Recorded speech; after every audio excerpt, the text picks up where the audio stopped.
हमारा से लड़ बुझे घरी घरी चूल्हा लगे जारी। हाँ रोजे रोजे झड़ा तो प्यार के करी चूल्हा लगे जारी। अच्छा अरे अच्छा अरे अच्छा अरे नारा लगाओ नारा। अरे अरे घर के बीबी है कान खोल के ध्यान दो, कान खोल के ध्यान दो। अब गाना गाओ गाना गाओ।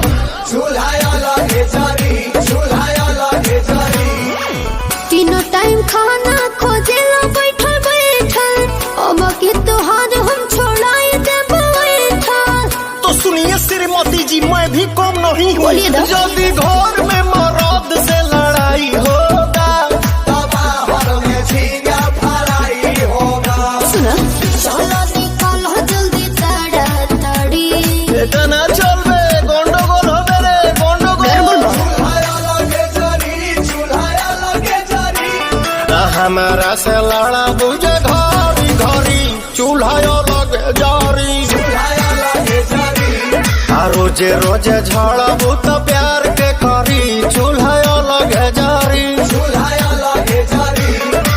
अरे ई का जो गति तोरा सो गति मोरा। अरे बात अयो रामा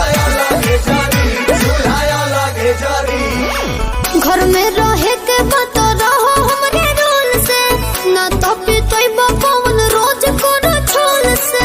हाँ तुम्हारा बू कल चूल्हा लुका दे। अतला हिम्मत? विश्वास रोशन नो गुलामी करी है।